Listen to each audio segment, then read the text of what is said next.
ద్వితీయోపదేశకాండం 30 అధ్యాయం 19 దేవుడు ఈ యొక్క ఆప్షన్ని మానవాళికి అందిస్తూ ఉన్నాడు. ఏమందిస్తున్నాడు అంటే, నీ ఎదుట నేను శాపాన్ని ఉంచిన, ఆశీర్వాదాన్ని ఉంచిన, నీకు శాపం కావాలా కోరుకో నీ ఇష్టం, ఆశీర్వాదం కావాలా కోరుకో నీ ఇష్టం. నీ ఎదుట మరణాన్ని ఉంచినాను, మరణమును పట్టుకుంటావా నీ ఇష్టం, జీవమును పట్టుకుంటావా నీ ఇష్టం. నేను బలవంతం చేయ, మరణాన్ని పట్టుకుంటూ ఉంటే నేను వెళ్ళి నిన్ను ఆపను, శాపాన్ని పట్టుకుంటూ ఉంటే నేను ఆపను. ఎందుకంటే బైబిల్ గ్రంథము 3 కాంపోనెంట్స్తో నిండి ఉంది. ఒకటేమో వాగ్దానాలు, రెండోదేమో ప్రవచనాలు, మూడవదేమో దేవుని యొక్క పద్ధతులు.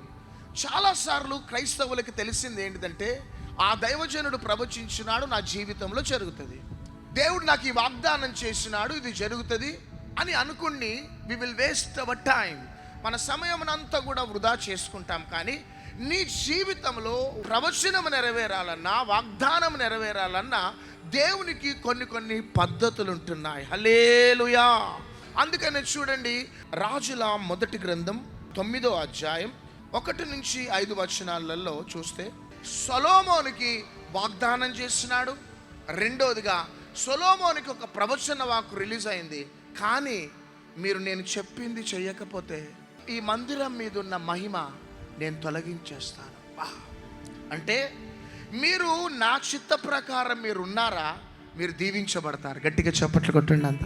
కానీ మీ స్వచిత్త ప్రకారం వెళ్ళినారా, మీ మీద ఉన్న, మీ కుటుంబం మీద ఉన్న, పరిచర్య మీద ఉన్న, వ్యాపారం మీద ఉన్న, మందిరం మీద ఉన్న మహిమ తొలగిపోతుంది. ఇది పాత నిబంధనలో కూడా జరిగిందే. అననీయ సఫీరా జీవితంలో జరిగింది, యూదా ఇస్కరియోతు జీవితంలో జరిగింది.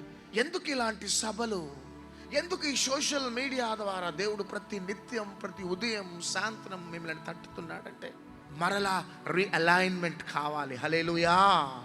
మనల్ని మనం రీఎగ్జామినేషన్ చేసుకోవాలి.